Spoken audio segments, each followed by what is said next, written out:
In Crescent City news, the Crescent City Council has a penchant for feeling the need to discuss issues that they have no real power to affect. The agenda often appears to be providing a venue to wax poetically at the Crescent City taxpayers' expense and engage in virtue signaling. It's probably reasonably safe to say that that's what most people expected when the Crescent City Council decided to take up the issue of gas prices at their meeting on Monday evening.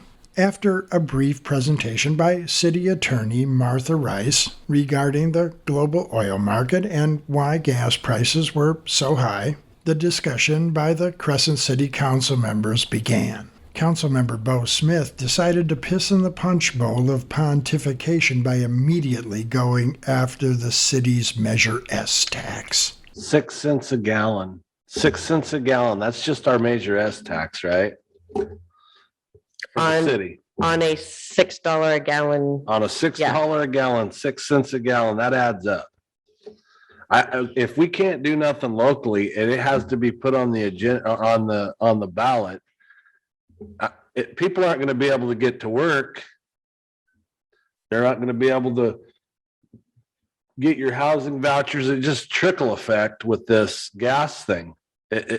6 cents a gallon adds up in my book. I mean, that whole, I get it. The Measure S is being used for things, but I'd really like to know the number on how much Measure S is collected at the pumps, because I mean, we can't do any, if what I'm being told, we can't do anything, we need to do something. I don't, if it's locally something, I mean, it's out of control.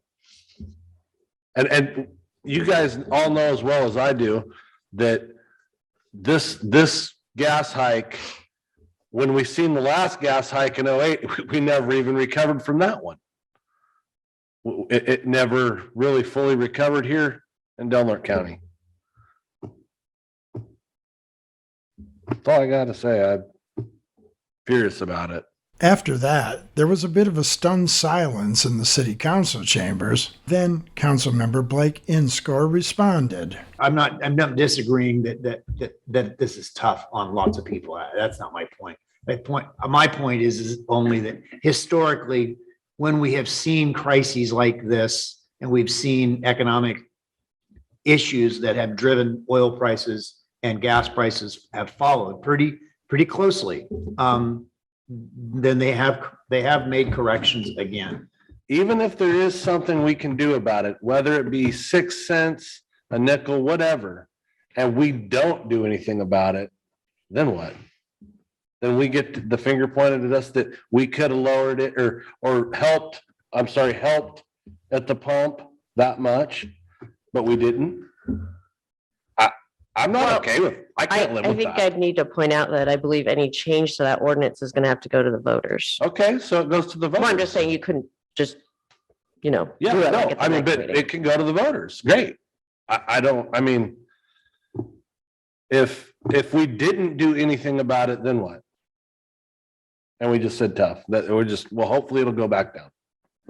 I guess I just don't see it as we're saying tough. I think it would be very difficult for your average voter to understand what we were trying to do, especially given the fact that we have people in the community, a small group, but a vocal group that want to get rid of Measure S altogether. And then if we have a competing measure that says, well, we want to take away a portion of Measure S, it's almost in essence saying that we're okay with Measure S going away, at the same time that this council just made some very significant commitments based on Measure S. And so that would be my concern of what the messaging is. And the fact of the matter is the people who can really help the average person is not us. It's at the state level. And so if we're really upset about it, and I agree with you, we need to be demanding that our state representatives look at this, because they can make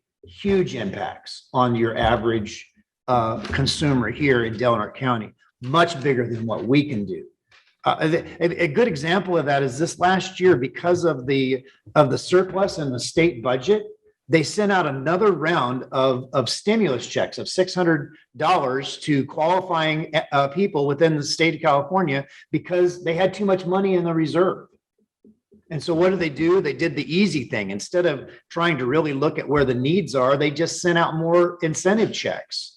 The reality is they're still projecting a budget surplus. There's no reason why our state legislature can't take a look at that budget surplus and backfill out of the general fund to try to offset these costs and relieve some of these state taxes to really make a difference in people's lives right now, all across the state of California, including Delaware County. We hear about how the state has a budget surplus, and yet when it comes right down to it, they have an opportunity to really make a difference. And I don't see them stepping into it. So I don't think I hope that you don't think I'm disagreeing with you about. No, it's just, I want the people who can really help need to get off their rear ends and help. And we need to advocate for that loudly to our state representatives. This item is a discussion, correct? It's a discussion item. It's on the agenda, so we can discuss it. Yes. You know how I feel about it. That's how I feel about it. And the reason why I brought that up to begin with is other necessities, medicine, and some food items that was exempted. Pretty soon, this is going to be, I mean, it is a necessity for me to go to work. Sure.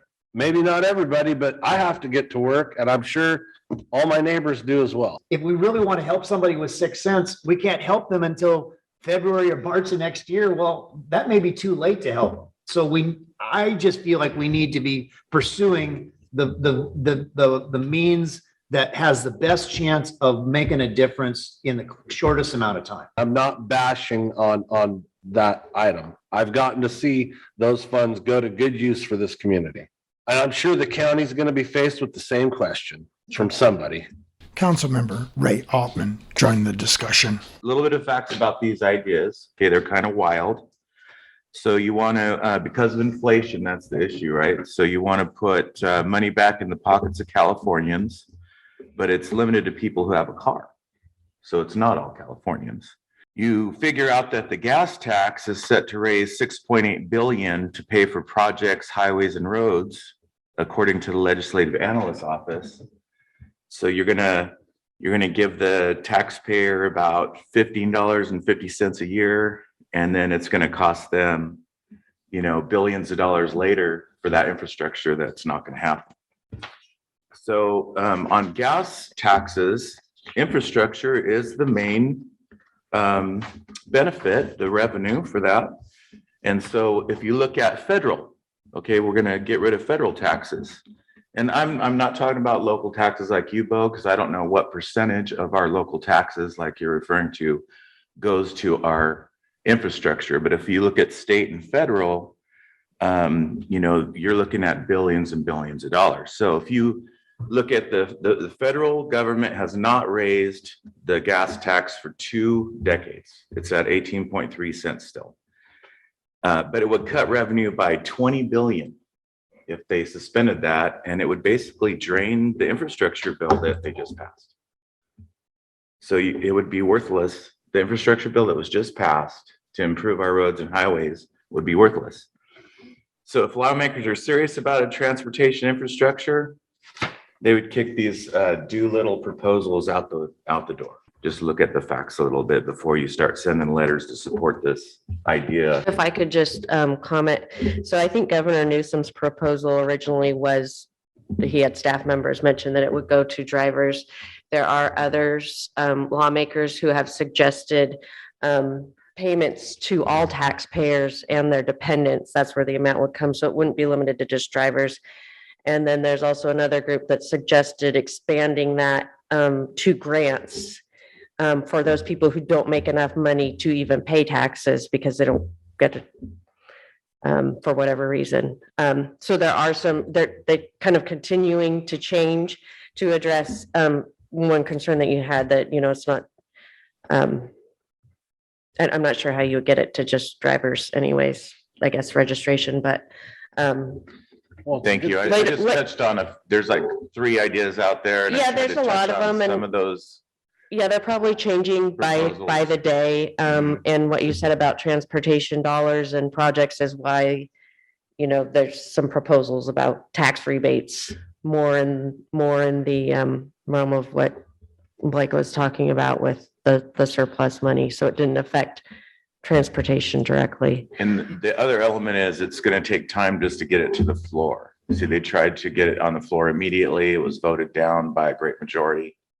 So it's going to take time. So we don't know what it's even going to happen by the time they get it on the floor and vote for it.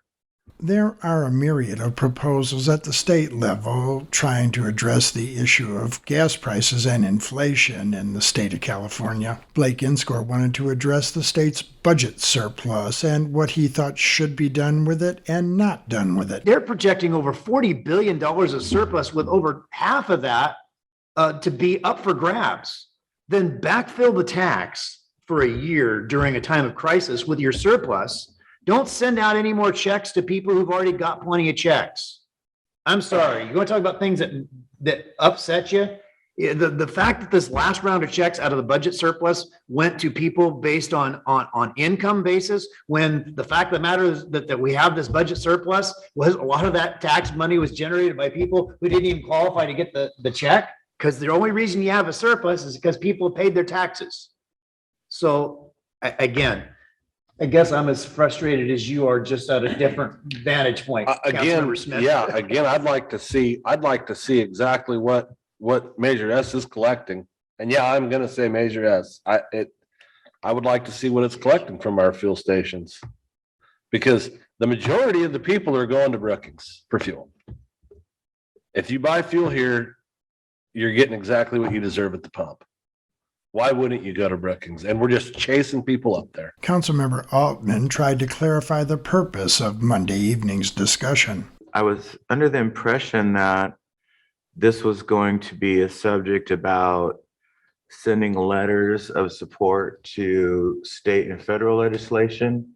And now it's kind of turned into, like Mr. Smith, Councilman Smith's brought up about our local taxes.